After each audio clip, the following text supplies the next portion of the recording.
Au début, j'ai ri comme tous les autres. C'était juste une danse sauvage, maladroite, imbibée d'alcool. Le genre de chose à laquelle on s'attendait à la fin d'une soirée de Noël d'entreprise. Il y avait toujours quelqu'un qui s'approchait trop. Quelqu'un qui allait toujours trop loin. Mais ça ne voulait jamais rien dire. N'est-ce pas? Sauf que cette fois, c'était le cas. Je suis resté adossé au bar, faisant tournoyer le fond de mon whisky, les yeux rivés sur ses mouvements. Riant. Tourbillonnant. Ses bras autour de son cou. Ses mains posées bas sur ses hanches au plus bas qu'elles n'auraient dû l'être. Trop familière. Trop rodée. Pas le chaos insensé d'inconnus qui s'amusent. Non. C'était différent. C'était l'intimité sereine de gens qui se touchaient ainsi depuis très, très longtemps. Elle a croisé mon regard à ce moment-là. M'a adressé un petit sourire coupable. Du genre qui dit, astérisque ne fait pas d'esclandre astérisque. Je n'en ai pas fait. Je lui ai rendu son sourire. Serrant si fort les dents que ma mâchoire me faisait mal. Plus tard, quand elle est allée aux toilettes, j'ai vu son téléphone vibrer sur la table. Un nouveau message. De lui. Tes bras me manquent autour de moi au réveil. Pas embrasser. Pas toucher. Dormir. Quelque chose de plus profond. De plus ancien. Une vie secrète se déroulant discrètement à côté de la mienne depuis Dieu sait combien de temps. J'ai fixé l'écran jusqu'à ce que les mots se brouillent. Elle est revenue, riant, le visage rouge d'avoir dansé, et s'est blottie contre moi, sentant le vin, la sueur et son parfum. Et à cet instant, j'ai compris. Ce n'était pas une erreur. Ce n'était pas un faux pas dû à l'alcool. C'était une seconde vie. Une vie à laquelle je n'avais jamais été invité. Je m'appelle Daniel. Je suis analyste financier, j'ai 42 ans. Je suis marié à Élise depuis 15 ans et, jusqu'à hier soir, je pensais la connaître. Je ne l'ai pas confrontée à la soirée. Trop de témoins. Trop d'alcool. Au lieu de cela, j'ai mémorisé son nom sur son téléphone, Marcus Chen. Le nouveau directeur de la création de l'entreprise. Je l'avais rencontré 2 fois lors de réception de l'entreprise. Lui avait serré la main. Avions échangé des banalités sur le temps, le sport, la politique. Pendant tout ce temps, il couchait avec ma femme. Quand nous sommes rentrés à la maison, Élise a enlevé ses talons près de la porte, une habitude qui m'agaçait autrefois, mais qui me semblait maintenant affreusement précieuse. J'ai observé sa routine d'un œil nouveau, les boucles d'oreilles posées délicatement sur la table de chevet, le maquillage démaquillé méthodiquement, la nuisette en soie glissant sur ses épaules. Combien de nuits avait-elle accompli cette même routine, se glissant dans le lit à mes côtés avec des secrets palpitants sous sa peau? Tu es silencieux, dit-elle en massant de crème ses mains. Tu ne t'es pas amusé? J'ai hoché la tête, assis sur le bord du lit. Quand est-ce que ça a commencé? Quand est-ce que quoi a commencé? Elle a continué à se masser les mains, mais ses mouvements ont ralenti. Toi et Marcus. Le flacon de crème hydratante est tombé sur la moquette. Le visage d'Élise a traversé une série de micro-expressions, choc, déni, calcul, puis finalement, une sorte d'étrange soulagement. Comment as-tu? Est-ce que ça a de l'importance? Ma voix semblait lointaine, même pour moi. Je ne te demande pas comment je l'ai découvert. Je te demande quand ça a commencé. Elle s'est assise à côté de moi, sans me toucher, ses yeux fixés sur le mur. Il y a 6 mois. La conférence de Seattle. 6 mois. Une demi-année de ma vie réécrite. Chaque soir tard au bureau, chaque voyage d'affaires, chaque absence inexpliquée où tout s'est réarrangé dans mon esprit comme un kaléidoscope se transformant en un nouveau motif. Pourquoi? La question m'a brûlé la gorge. Je ne sais pas, a-t-elle chuchoté. Puis, plus fort, non, ce n'est pas vrai. Je sais exactement pourquoi. Elle s'est tournée vers moi, les yeux secs et clairs. Parce qu'il me voit. Pas comme ta femme. Pas comme la mère, la fille ou la collègue de qui que ce soit. Juste moi. La simplicité de cette affirmation a frappé plus fort que n'importe quelle excuse élaborée n'aurait pu le faire. Je me suis souvenu de l'époque où, moi aussi, je la voyais ainsi juste Élise, complète et magnifique en elle-même. Quand est-ce que ça s'est arrêté? Est-ce que tu es amoureuse de lui? La question que je ne voulais pas poser, mais que je devais poser. Je ne sais pas ce que je suis, a-t-elle dit. Confuse. Coupable. Vivante. Tout cela. J'ai acquiescé, un étrange calme s'emparant de moi. J'ai besoin de réfléchir. Je vais dormir dans la chambre d'amis. Daniel, on devrait en parler. Pas ce soir. J'ai rassemblé mes affaires brosse à dents, pyjama, dignité et j'ai quitté notre chambre. Dans le calme stérile de la chambre d'amis, je n'ai pas pleuré. Au lieu de cela, j'ai fait quelque chose qui m'a semblé plus dangereux, j'ai ouvert mon ordinateur portable et j'ai recherché le nom de Marcus Chen. Son profil LinkedIn révélait un homme de 5 ans mon cadet avec une trajectoire de carrière impressionnante. Instagram montrait une vie de vernissage, de randonnée en montagne et de repas savamment mis en scène. Une vie créative. Une vie aventureuse. Tout ce que mon existence structurée et prévisible n'était pas. Vers 3 heures du matin, j'avais créé un tableur de dates voyage d'affaires, réunion tardive, week-end où Élise rendait visite à sa sœur, les corrélant avec les absences de Marcus sur les réseaux sociaux. Le schéma était clair, méthodique, presque élégant dans sa tromperie. Je l'admirais, d'une manière détachée et clinique. Ils avaient été prudents. Ils avaient été intelligents. Mais pas assez. Le lendemain matin, je me suis mis en arrêt maladie. Élise a fait de même. Nous tournions l'un autour de l'autre dans la cuisine comme des animaux méfiants. Je n'ai rien prémédité, dit-elle en versant du café dans mon mug préféré, celui que nous avions rapporté de notre voyage de noces à Bali. C'est arrivé comme ça. Rien n'arrive comme ça pendant 6 mois, répliquai-je, en acceptant le mug, mais sans en boire. 6 mois, c'est un choix. 6 mois, c'est des milliers de choix. Elle tressaillit. Qu'est-ce que tu veux savoir? Tout. Je m'assis à l'îlot de cuisine. Et rien. Je veux comprendre comment c'est arrivé sans avoir à vous imaginer ensemble. Élise s'assit en face de moi, ses doigts enroulés autour de son propre mug. On était partenaires pour une présentation. On restait tard à travailler. Il me posait des questions, de vraies questions, pas des questions de politesse. On a commencé à déjeuner ensemble. Puis à prendre des verres. Et puis, sa voix s'éteignit. Et puis vous avez commencé à coucher ensemble, finis-je. Elle hocha la tête, son regard direct. Je me suis dit que ce n'était que physique, au début. Quelque chose de séparé de nous, de notre mariage. Mais ensuite ça ne l'était plus, dis-je.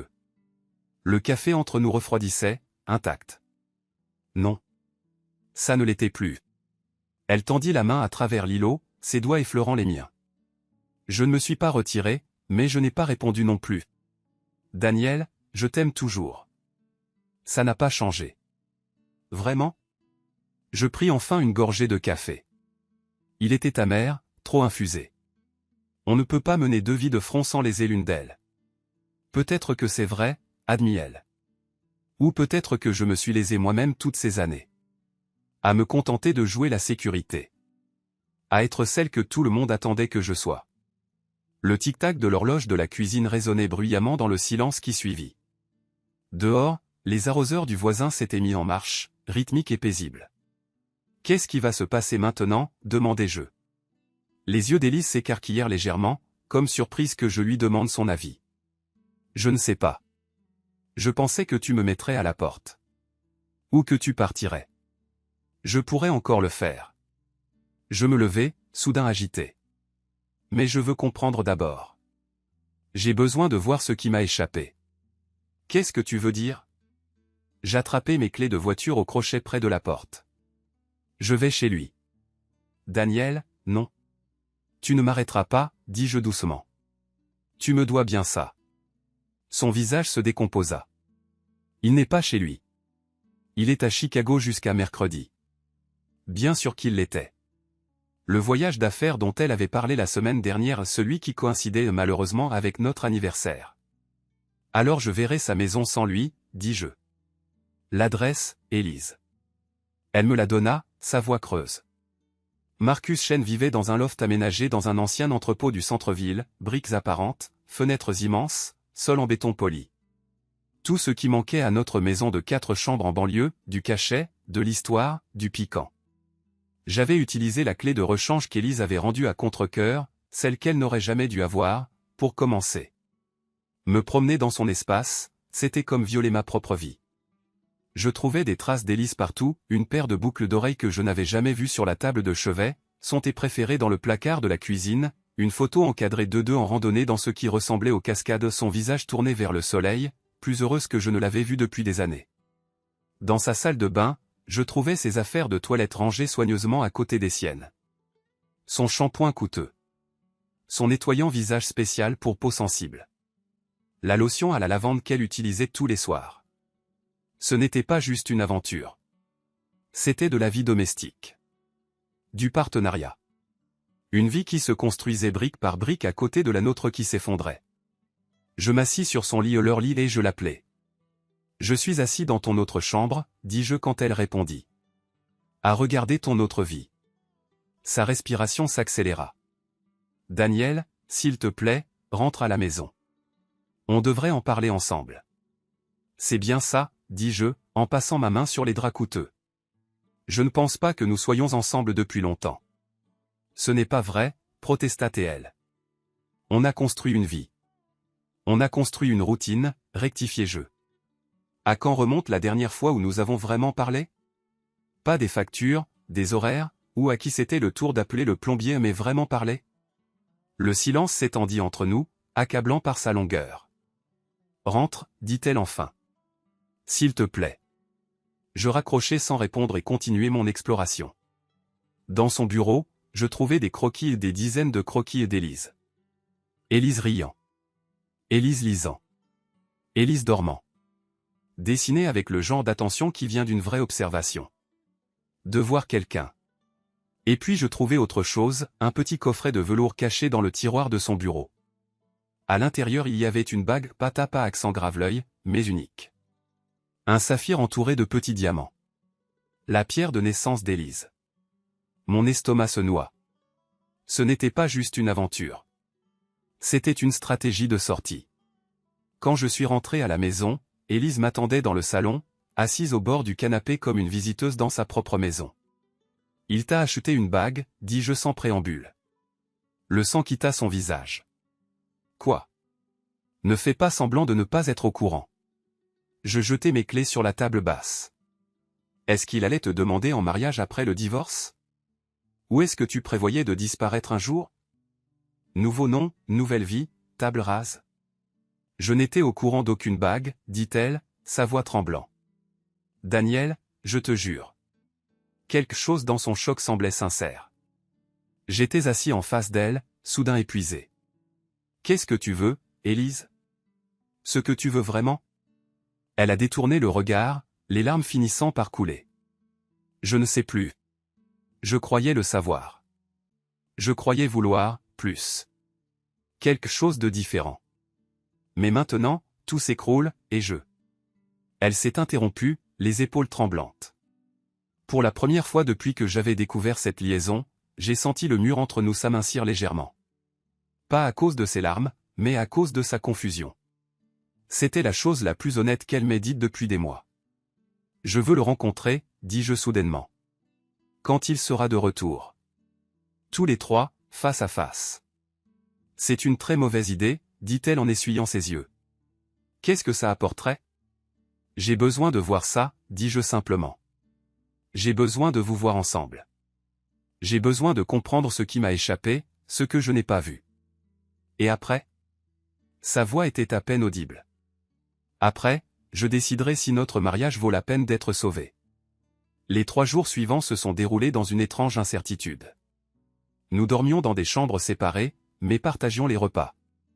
Nous parlions de choses banales, mais évitions l'éléphant dans la pièce. C'était comme vivre avec le fantôme de notre ancien mariage, toutes les routines intactes, mais creuses au centre. Mercredi soir, Marcus est revenu de Chicago. J'ai insisté pour aller le chercher à l'aéroport, seul. Il m'a repéré aux arrivées, la confusion traversant son visage, puis la compréhension, puis la résignation. Il s'est approché lentement, un sac de voyage sur l'épaule. « Daniel, dit-il, tendant la main par réflexe, puis se ravisant. « Marcus. » Je l'ai étudié ouvertement, la barbe de 3 jours artistique, les lunettes à la mode, la confiance tranquille. « Il faut qu'on parle. » C'est évident. Il ajusta son sac. « Est-ce qu'Élise va bien? » Le fait que sa première préoccupation soit son bien-être m'irrita plus que n'importe quelle attitude défensive.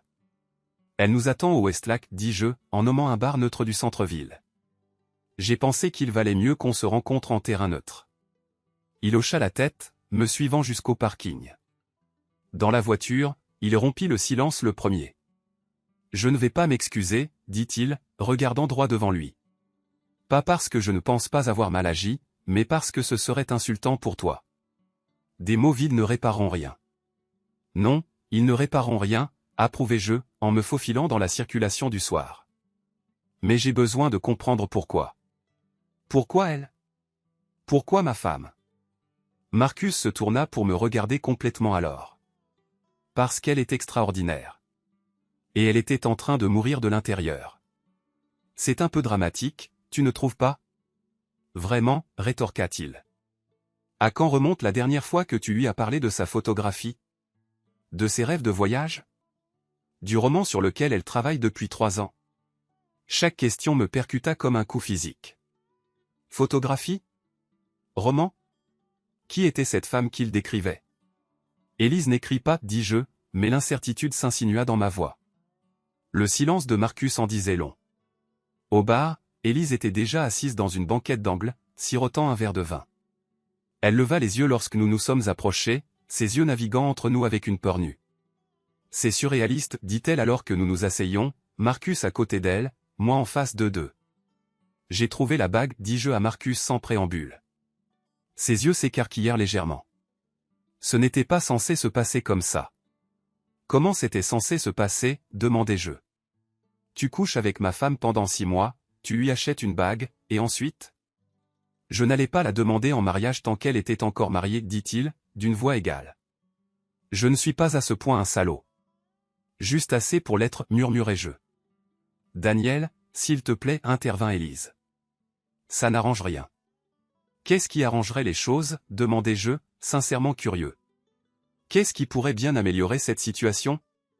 L'honnêteté, dit Marcus simplement. Une honnêteté totale. Alors nous avons parlé. Pendant 3 heures, nous avons parlé. Du moment où la liaison a commencé. De pourquoi. De ce qui manquait dans notre mariage, pas seulement pour Élise, mais pour moi aussi. De la façon subtile et insidieuse dont le confort avait remplacé la passion, la sécurité avait remplacé la croissance. Et quelque part au cours de ces 3 heures, quelque chose d'inattendu s'est produit. J'ai recommencé à voir ma femme, non pas comme ma possession, non pas comme une extension de moi-même, mais comme un être humain à part entière, avec des désirs, des frustrations et des rêves auxquels j'avais cessé de prêter attention. J'ai aussi vu, avec une clarté douloureuse, comment elle s'animait autour de Marcus. Comment elle se penchait inconsciemment vers lui. Comment ses yeux cherchaient les siens quand elle voulait appuyer un argument. Comment il anticipait ses besoins, en lui tendant l'eau avant qu'elle ne le demande, en se souvenant exactement de la façon dont elle aimait son 2e verre. C'était comme regarder une danse dont j'avais oublié les pas. « Je t'aime toujours, Daniel, dit-elle alors que le bar commençait à se vider autour de nous. Je t'aimerai toujours. Mais je ne pense plus être amoureuse de toi. » Ces mots auraient dû me dévaster. Au lieu de cela, ils ont clarifié quelque chose que je ressentais depuis des mois, voire des années.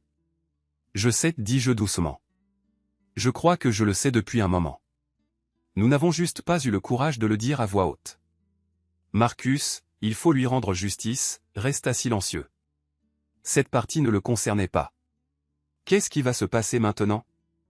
Élise répéta, en écho à ma question d'il y a quelques jours. Je regardais de l'un à l'autre, ces 2 personnes prises dans un triangle que personne n'avait planifié. Maintenant, il faut trouver comment clore un chapitre et en commencer un autre, dis-je. Avec dignité. Avec honnêteté. Le divorce fut prononcé 6 mois plus tard. Étonnamment à l'amiable, compte tenu des circonstances. Nous nous sommes partagés notre vie commune comme des archéologues cataloguant soigneusement des artefacts ce souvenir pour toi, celui-là pour moi. Élise emménagea avec Marcus. J'ai gardé la maison, bien que je l'ai vendue 1 an plus tard. Trop de fantômes. Le plus étrange n'était pas de la perdre. C'était de réaliser que j'avais commencé à la perdre il y a des années, une petite inattention après l'autre. Un rêve oublié après l'autre. Un besoin ignoré après l'autre.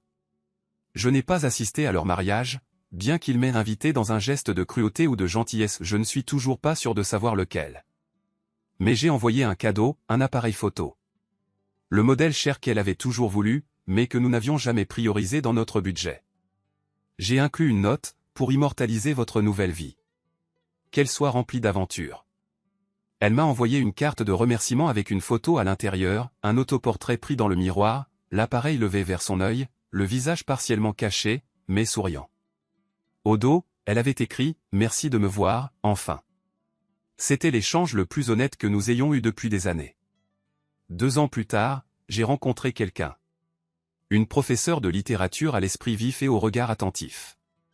Lors de notre 3e rendez-vous, quand elle a mentionné sa passion pour la poésie russe obscure, j'ai posé des questions de suivi. Je voulais des détails. Je voulais comprendre. Je voulais la voir. Parce que c'est ce que j'ai appris en perdant Élise, les gens ne sont pas des biens à conserver. Ce sont des jardins à cultiver.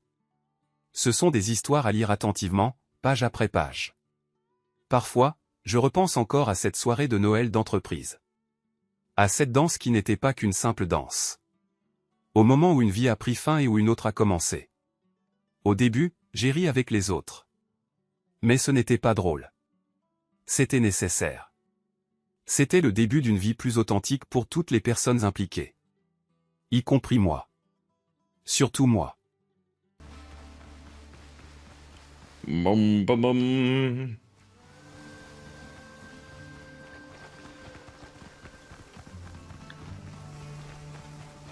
I love having my health so high.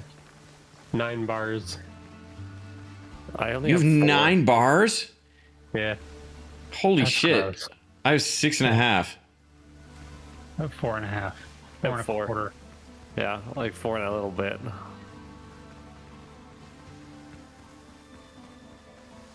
Oh, well. We'll fight. I think we're fighting these ones. Yeah. Hold still. But I do feel like my gun is now good. Yeah, I mean you do insane damage. It's just like I can't shoot Yeah. that fast, right? But like it. Oh, that's huge. Look at all that. It's a 1 star too. I just did Oh, 2,700 to that. Holy That's shit. the- Wow.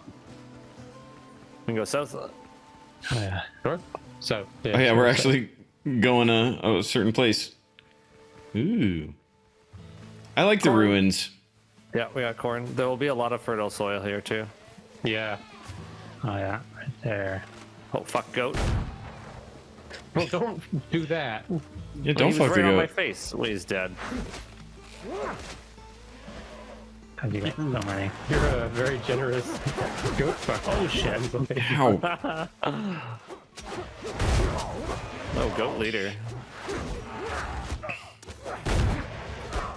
Ow. Oh, God. He's behind me.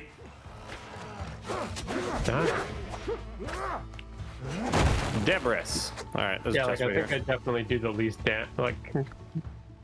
damage because of my sacrifice Sugar. or my huge health, but there's a chest Hell's over so here. huge. You also do big AOE, don't you? Like big swipes. Just over.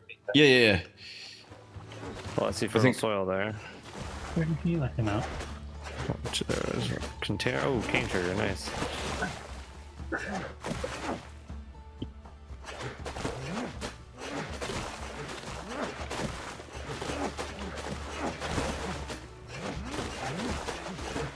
Wow, that's so much fertile soil. A massive farm. Hell yeah. I've only found 1 chest. Where was the other one you said? Even more? Yeah, Yeah, I've only found one too. I've only found one. Oh, okay. Probably here. Why not? There's 4 of them. There we go. Seems kind of wild. Where do you get? Car's got Ah, I see. Oh, I found a Ah, dilapidated wall over 2. here. Oh, nope. It was just 1. Herb preparations. But I For think- when we oh, need to okay. prepare herb. Think I know where the last Ooh. one is? New cutlass. Over here. Dilapidated wall. Nice. Lots I've of got- cane sugar. Things I need to get rid of. Okay, let's go get that last mark and then Any more corn in this field? Yeah. Not that I truly need it, but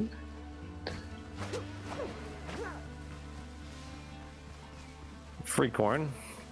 All right, where's last mark? Last one is to the southeast a bit. Southeast.